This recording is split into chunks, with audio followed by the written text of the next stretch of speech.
স্বাগতম সুপ্রিয় দর্শক বন্ধুরা, আমি আহসান সাকিব।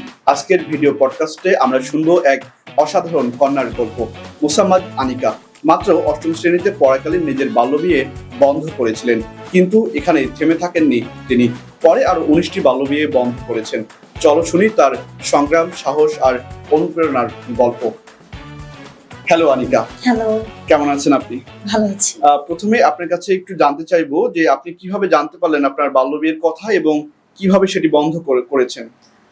আমি যখন জানতে পেরেছি, এটা হচ্ছে আমার ছোট বোনের কাছে আমি জানতে পেরেছিলাম।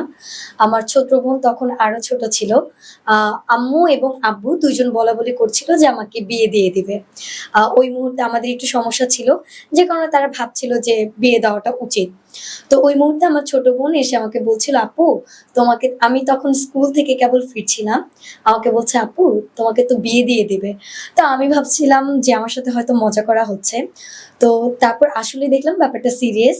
এখন ওই মোমেন্টে যখন আমি ৮ম শ্রেণীতে পড়ি, তখনই আমি একটা সংগঠনের একটা ক্লাবের প্রেসিডেন্ট হিসেবে ছিলাম। তো ওই মুহূর্ত থেকেই আমি জানি যে কোনো শিশুকে ১৮ বছরের আগে বিয়ে দেওয়া ঠিক না। জানার পরে আমি ভাবলাম যে আমি নিজেও তো একজন শিশু। যেহেতু এখনো আমার ১৮ বছর হয়নি। তো তখন থেকেই আমি বুঝতে পারলাম যে যেহেতু আমি শিশু, আমি কখনোই চাবো না যে আমার বিয়ে হোক। আমি যেহেতু একজন লিডার, তখনও ওই এটাই প্রেরণাটাই কাজ করতো। আমি লিডার হয়ে যদি আমি বিবাহ করি, তাহলে আমি মানুষকে কি শিখাবো? তো তখন থেকে আসলে মনে হয়েছিল যে বিয়ে করাটা আমার জন্য ঠিক হবে না। তো আমি নিজেই 1098 যে হেল্পলাইনটা আছে, ওই হেল্পলাইনে কল দেই। কল দেওয়ার পরে আমার বাসায় অনেক পুলিশ আসে। তারপর যারা থাকেন হেল্পলাইনের সাথে, তো তারাও আসেন, এসে আমার বাবা-মাকে বুঝান যে মেয়ের বয়স তো এখনো অল্প, ওকে এখনো বিয়ে দিন না, ওর মধ্যে একটা স্পিরিট আছে, ও চাইলেই জীবনে অনেক কিছু করতে পারবে। দেখেন আপনার মেয়ে কত সাহসী, 1098 এ কল দিয়ে সে পুলিশ নিয়ে এসেছে যে সে এখন বিয়ে করবে না। তো এটা আসলে মানে ওই মুহূর্তে আমার জন্য অনেক ইজি ছিল না। কিন্তু জাস্ট একটা সংগঠনে কাজ করার জন্যই ওই জিনিসটা আমি স্টপ করতে পেরেছিলাম, এবং আমার মনে হয়েছিল যে এই মুহূর্তে আমার আসলে বিয়ে করা উচিত হবে না। বাহ, দারুণ। নিজের বাল্যবিয়ে বন্ধ করার পাশাপাশি আপনি আরো 19টি বাল্যবিয়ে বন্ধ করেছেন। এই যে এত বড় একটা সাহস, আপনি এটি আসলে কিভাবে পেয়েছেন? পাশাপাশি এই কাজটা করতে কারো সাহায্য নিয়েছিলেন কিনা, বা কোনো প্রতিবন্ধকতা ছিল কিনা আপনার? কাজ করতে গেলে অবশ্যই সেখানে প্রতিবন্ধকতা থাকে। আমি যখন একটা কাজ করতে যাই, বিয়েটা শুনি, যদিও ধরেন রাতের অনেক সময় ১২টা বাজেও বাবা-মারা লুকিয়ে বিয়ে দিয়ে দেয়। তো ওই মুহূর্তে আসলে বাবা-মারা বেরও হতে দেয় না বাসা থেকে, এবং আমার সাথেও কেউ থাকতে চায় না। যেহেতু রাতের ১২টা বাজেও অনেক সময় বিয়ে দিয়ে দেয়। তো ওই মুহূর্তে হয় কি, আ আরেকটা ঘটনা এখানে, আমার পাশের ঘরেও যদি বিয়ে হতো আমি জানতে পারতাম না। কেন জানতে পারতাম না? ওই যে আমি একজন লিডার, এবং সবাই জেনে গিয়েছে যে আমি বিভিন্ন হেল্পলাইনে বা পুলিশ-টুলিশ নিয়ে এসে বিয়ে বন্ধ করে দেই। তো আমার সবথেকে বেশি প্রতিবন্ধকতা এটাই যে আমি জানতে পারতাম না যে কোথায় বিয়ে হচ্ছে, বা আমার পাশের ঘরেও যদি বিয়ে হতো আমি সেটাও জানতে পারতাম না। এবং বাবা-মার তরফ থেকেও একটা বাধা থাকতো। তারপর সংগঠনের অনেকেই ভাবতো যে আমরা তো আসলে বাল্যবিবাহ বন্ধ করব না, প্রতিরোধ করব। তো ওই মুহূর্তে আমরা যদি সামনাসামনি ফেস হই, আমাদের কিন্তু অনেক আ আ কি বলে হ্যারাসড এর শিকার হতে হতো। যেমন আমি আমার আ নিজের কথা বলতে গেলে আমি অনেক হ্যারাসড এর শিকার হয়েছি। একজন কিশোরীর বাল্যবিবাহ বন্ধ করতে গিয়ে সেখানে আমরা আসলে মারধরেরও শিকার হয়েছি। এরকম আমাদের রেকর্ড রয়েছে। তো তার পরবর্তীতে অনেকেই ইনভলভড হতে চেত না। যদি আমরা কখনো কোনো জায়গায় শুনতাম বাল্যবিবাহ হচ্ছে। তো তারপর আমি নিজে থেকে না গিয়ে হলেও আমি চেষ্টা করেছি বিভিন্ন হেল্পলাইন গুলোতে কল দিয়ে হলেও তাদেরকে জানাতে যে এখানে বাল্যবিবাহ হচ্ছে। তো এইভাবেও আসলে বন্ধ করেছি বিয়েগুলো। আপনি যে মেয়েগুলোর বাল্যবিয়ে বন্ধ করেছিলেন তাদের বর্তমান অবস্থা কেমন? তারা কি এখন পর্যন্ত ভালো আছে? আপনার কি মনে হয়? হ্যাঁ, তারা অবশ্যই ভালো আছে, এবং ২ জন কিশোরীর সাথে আমার এখনো অনেক ভালোভাবে কথা হয়। ২ জন কিশোরীকে দিয়ে আমার যে প্রোডাক্ট গুলো রয়েছে তাদেরকেও আমি মাঝে মাঝে এই জিনিসগুলো বানাতে দেই। তো ওই ওরা এখন আমাকে শেয়ার করে, "আপু, ওই মুহূর্তে আসলে বিয়ে না করে এখন আমি অনেক ভালো আছি।" ওরা এখন নিজেও চলছে এবং ফ্যামিলিকেও কন্ট্রিবিউট করছে। তো তারা এখন অনেক ভালো আছে। আপনি যে মেয়েদের বাল্যবিয়ে বন্ধ করেছিলেন তারা এখন কেমন আছে? পাশাপাশি তাদের বর্তমান অবস্থা আসলে কেমন? তারা এখন অনেক ভালো আছে। তাদের মধ্য থেকে আমার ২ জনের সাথে অনেক ভালো একটা বন্ডিং। তাদের সাথে আমার কথা হয়। আমার একটা বিজনেস রয়েছে, যে বিজনেসের নাম হচ্ছে গয়না সুন্দরী। এখানে প্রায় ১০ জন হচ্ছে মেক করে। আ বিজনেসটা হচ্ছে হ্যান্ডমেড প্রোডাক্ট নিয়ে আমি কাজ করছি। তো তারা মেটেরিয়াল মেক করে ১০ জন, এবং আমরা ৮ জন রয়েছি। ৮ টা পয়েন্টে আমরা প্রোডাক্ট সেল করি। তো তাদের মধ্য থেকে ২ জন আছে যারা আমাকে প্রোডাক্ট বানিয়ে দেয়। এই যে মেয়েগুলোর যাদের বাল্যবিবাহ হয়ে যাওয়ার কথা ছিল, এখান থেকেই ২ জন রয়েছে আমার সাথে, যারা এই প্রোডাক্ট গুলো মেক করে, এবং ওই মুহূর্তে যদি তাদের বাল্যবিবাহ হয়ে যেত, এখন তারা আমার সাথে কাজও করতে পারত না, এবং তারা তাদের ফ্যামিলিকে আর্থিক সহায়তাও করতে পারত না। তো তারা এখন তাদের ফ্যামিলিকেও কন্ট্রিবিউট করতে পারছে। আপনার মতে একটি মেয়ের বাল্যবিয়ের পর আসলে তার জীবনে কি ধরনের প্রভাব ফেলতে পারে? প্রভাব হুম। বিস্তার করতে পারে? এটা তো কোনো মানে কোনো মেয়েদেরই আসলে ১৮ বছরের আগে বিয়ে করাটা ঠিক না। আমরা সবসময় চাই আ সন্তান যেন হয় মায়ের কোলেই যেন একজন সন্তান থাকে। কোনো শিশুর কোলে যেন কোনো শিশু জন্মগ্রহণ না করে। তো আমার একটা ফ্রেন্ড রয়েছিল, একদম আমার ক্লোজ ফ্রেন্ড। তার হচ্ছে আ আমি যখন ৮ম শ্রেণীতে থাকি, তার ৭ম শ্রেণীতে বিয়ে হয়ে গিয়েছে, এবং তার একটি শিশুও রয়েছে যার বয়স এখন আ ভালোই ৫-৬ বছর হয়তো হবে। আচ্ছা। আ ও ওর বিয়ের পরে এখন ওর ডিভোর্সও হয়ে গিয়েছে, এবং ডিভোর্স হওয়ার পরে তার এখন আরো একটি বিয়ে হয়েছে। তো ও এখন মাঝে, মাঝে আমাকে বলে, "দোস্ত দেখ, ওই মুহূর্তে যদি আমি আসলে বিয়ে না করতাম, তাহলে আমি তোর মতো থাকতে পারতাম, ফ্যামিলিকে সাপোর্ট করতে পারতাম, বা এই যে তোরা কত জায়গায় ঘুরতে যাস বা কত জায়গায় কাজ করতেছিস, এই জিনিসগুলো আসলে আমি করতে পারতাম। এখন আমার সন্তান হয়ে গিয়েছে, আমার একটা ডিভোর্সও হয়েছে। এখন আমি আরো একটা সংসার করছি।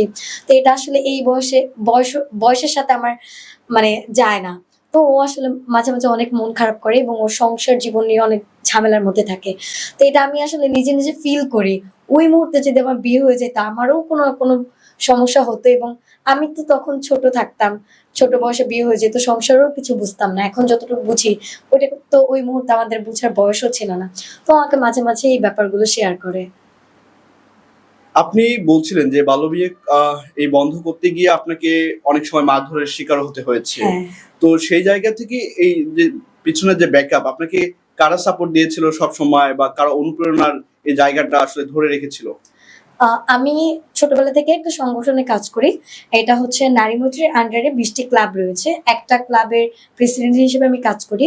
তো যখনই আমার কোনো প্রবলেম হয় বা কোনো প্রয়োজন হয়, আমাকে পুলিশরা হেল্প করে। সরাসরি পুলিশের মাধ্যমে আমি হেল্প নিতে পারি, এবং ওই সংগঠনকে কল দিলে তারাও সরাসরি সেখানে চলে আসতো। তো তাদের মাধ্যমে তারা ব্যাকআপে ছিল বলে আসলে এই কাজগুলো করা আমার জন্য সহজ হয়েছিল। আপনি এখন কেমন আছেন এবং কি করছেন প্রফেশন হিসেবে?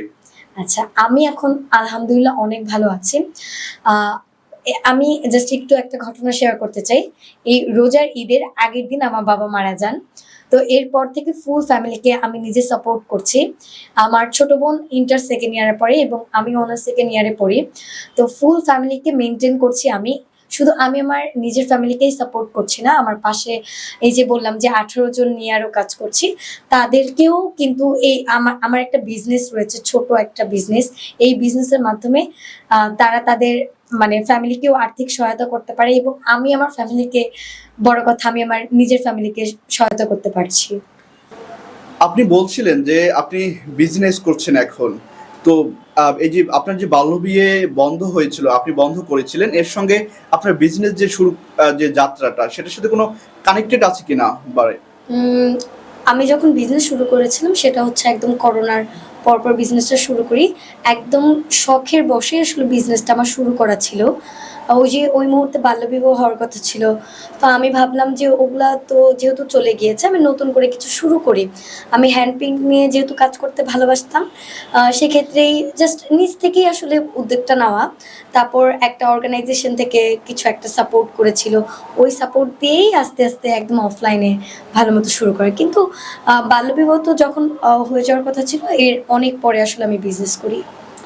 এই যে অপ্রতিরোধ্য আপনি বাল্যবিয়ে থামিয়েছেন, এরপর বিজনেস শুরু করেছেন। আপনার আসলে সামনে ভবিষ্যৎ প্ল্যান কি? নিজেকে কোন জায়গায় দেখতে চান আপনি? আ আমার সামনের ভবিষ্যৎ প্ল্যান হচ্ছে আমি বিজনেস রিলেটেডই থাকতে চাই। আমার কাছে জানেন অনেক, অনেক জব অফার আসে। আমি বিভিন্ন অর্গানাইজেশনে কাজ করার সুবাদে আমার কাছে ভালো, ভালো আ কি বলে মানে চাকরি সুপারিশ আসে আসে যে আনিকা তুমি জব করতে চাও কিনা, বা তোমার জন্য ভালো একটা স্যালারি দিয়ে আমরা তোমাকে রাখতে চাই। কিন্তু আমি সবসময় বলেছি আমি জব করতে চাই না। ছোটবেলা থেকেই আমার ইচ্ছা, এবং আমার আম্মুরও ইচ্ছা ছিল যে আমি যেন বিজনেস করি। আমার আম্মুরও বিজনেস খুব পছন্দ। আর বিজনেসে হচ্ছে আমি যতটুকু দেখলাম, কি বলে এটাকে কাঁচা টাকা বলে। বিজনেস করলেই আসলে ইনকাম সোর্সটা আরও ভালো হয়। একজন আমাকে একটা কথা বলেছিল, তুমি লাখপতি তখনই হতে পারবা বা তুমি কোটিপতি তখনই হতে পারবা যখন তুমি বিজনেস করবা। চাকরিজীবী যখন তুমি হবা তখন তোমার একটা সীমিত টাকা আসবে এবং সেটার মধ্যে তোমার সীমাবদ্ধ থাকতে হবে। কিন্তু যখন তুমি বিজনেস করবা তখন তুমি বুঝবে যে তুমি কিভাবে আসলে উপরে উঠতে পারবা বা কোন ওয়েতে গেলে তুমি উপরে উঠতে পারবা। তো তখন থেকে আসলে আমার মনে হয়েছিল যে আমি বিজনেস করব।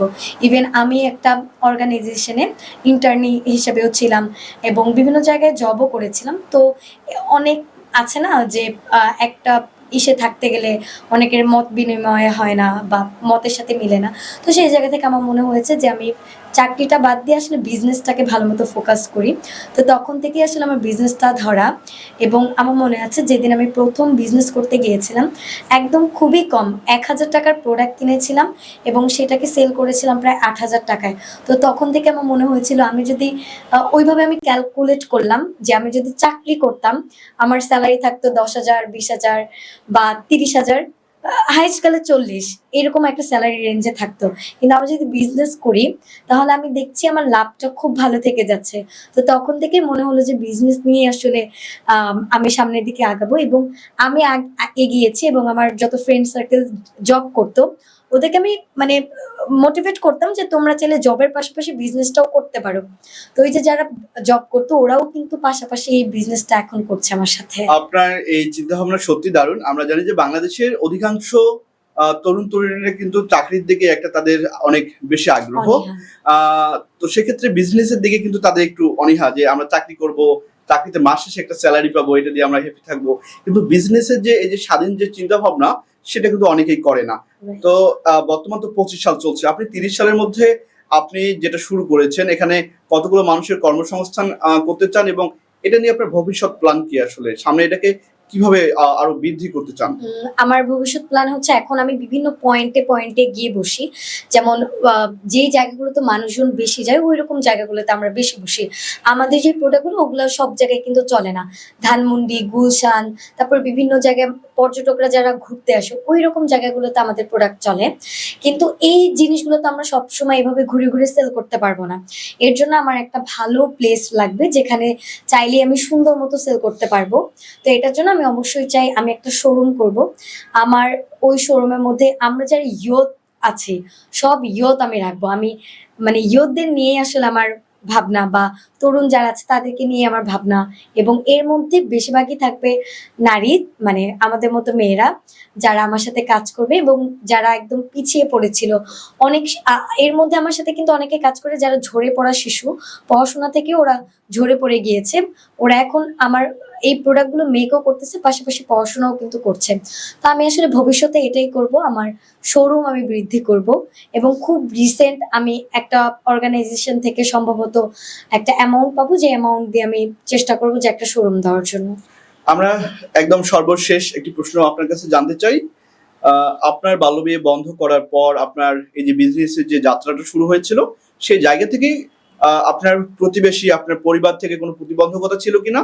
যেমন গ্রাম অঞ্চল বা এজ এ মফস্বল এরিয়াগুলোতে হয় যে একটা মেয়ে হয়ে কিভাবে বিজনেস করবে, তাকে বিয়ে দিয়ে দাও, বা তার এখন উপযুক্ত বয়স হয়েছে। অনেক মানুষের বিভিন্ন মতামত, এই জায়গা থেকে নিজেকে আসলে মানসিকভাবে কিভাবে প্রস্তুত রেখেছিলেন আপনি? আমার সবথেকে বেশি সমস্যা যেটা হয়েছিল সেটা হচ্ছে আ আমি বিভিন্ন জায়গায় ফেয়ার করি। বাংলাদেশে বিভিন্ন জায়গায় আমি ফেয়ার করছি। তো অনেক সময় হতো কি ধরেন ফেয়ারগুলো করতে আমার রাতও হয়ে যেত। রাতের ১টা-২টাও বেজে যাইত। ওই মুহূর্তে হয় কি আমি একটা মেয়ে মানুষ হিসেবে বাসায় যাওয়াটা আমার জন্য বেশি টাফ হয়ে যেত। এবং বাসা তো লক করা থাকে। সর্বোচ্চ ১২টা পর্যন্ত খোলা থাকে। এরপরে লক হয়ে যায়। তো ওই মুহূর্তে আসলে পাড়া প্রতিবেশী যারা দেখতো বলতো, "মেয়ে এত রাতের বেলা কোথা থেকে আসে?" তখন আম্মু যখন বলতো বিজনেস করে। তো বিজনেস তো আমার মতো একটা মেয়ে বিজনেস করছে, এটা আসলে সবাই কিন্তু বুঝে না। যে মেয়ে মানুষ, ছোট মানুষ ও কি বিজনেস করতেছে। তো এইটা আমার জন্য খুবই নেগেটিভ ফেলতো এবং ওরা এখনো ভাবে যে আসলে কি বিজনেস করে। তো যখন আমি দেখালাম আমার মানুষজনকে আমার বাসায় কাজ করছে বা বিভিন্ন জায়গায় কাজ করছে, তখন থেকে এই নেগেটিভিটিটা একটু কম। আর এখন আমার আমার বাসার ম্যানেজার আগে বেশি সমস্যা করতো, এখন সেও বুঝছে না মেয়েটা আসলেই বিজনেস করে। আপনি বলছিলেন যে বাল্যবিয়ে আপনার বন্ধ হওয়াতে আপনার জীবনে যে ধরনের প্রভাবগুলো ফেলেছে, আপনি কি মনে করেন যে আপনার মতো যারা অন্যদেরও বাল্যবিয়ে বন্ধ করেছিলেন তাদের জীবনে একটা ইতিবাচক ইম্প্যাক্ট পড়বে সামনের দিনগুলোতে? অবশ্যই ইতিবাচক ইমপ্যাক্ট পড়বে। আমি একজন কিশোরী মেয়ে হিসাবে এখন বুঝছি যে আসলে আমরা আমরা যদি আগে বিয়ে করে ফেলতাম, একদম এই বয়সে আমাদের একটা ছেলেপেলেও হয়ে যেত। তো সেই জায়গা থেকে মনে হয় যে ভালো একটা ইমপ্যাক্ট ফেলবে যারা বাল্যবিবাহ করছে না। সর্বশেষ একটু বলি, আমাদের দর্শকদের উদ্দেশ্যে কিছু বলবেন যে বাল্যবিয়ে প্রতিরোধের বিষয়ে আপনার অভিজ্ঞতা এবং বাল্যবিয়ের নেতিবাচক এবং ইতিবাচক তো নাই, নেতিবাচক দিকগুলো একটু আমাদের দর্শকদেরকে জানাবেন আপনি। আহ, আমি যদি ইতিবাচক দিকও বলতে চাই, ইতিবাচক বলেন বা নেতিবাচক দুইটার একটা বললেই হবে এটা। আহ, আমরা সবসময় চাই কোনো শিশুর কোলে যেন শিশু না হোক, মায়ের কোলে আমরা সন্তান দেখতে চাই। এই কথা বলেই আমি আসলে শেষ করতে চাই। মুসাম্মাদ আনিকা, আমরা খুবই চমৎকারভাবে শুনেছি আপনার জীবনের যে সংগ্রামটা, এবং আপনার এই সংগ্রামের গল্প থেকে আমাদের দর্শকরাও অনেক ভালো ভালো মেসেজ পাবে, যেখানে দর্শকরা অনুপ্রাণিত হবে আসলে বাল্যবিবাহ বন্ধ করার যে ইতিবাচক দিকগুলো, তারাও সেগুলো বুঝতে পারবে। প্রিয় বন্ধুরা, আজ আমরা শুনলাম এক সাহসী কন্যার গল্প, যিনি নিজের অধিকার রক্ষা করে আরো অনেকের ভবিষ্যৎ গড়ে দিয়েছেন। মনে রাখবে, তোমার চারপাশে যদি কোথাও বাল্যবিয়ে চেষ্টা হয়, চুপ থাকবে না। দ্রুত স্থানীয় প্রশাসন, এনজিও কর্মী বা সমাজকর্মীদের সঙ্গে যোগাযোগ করো বা কল করো 1098 নম্বরে। আজকে এ পর্যন্তই। পরের পর্বে আবার দেখা হবে নতুন কোনো বিষয় নিয়ে, নতুন কোনো আলোচনায়। ততক্ষণ সুস্থ থাকো, ভালো থাকো, সচেতন থাকো।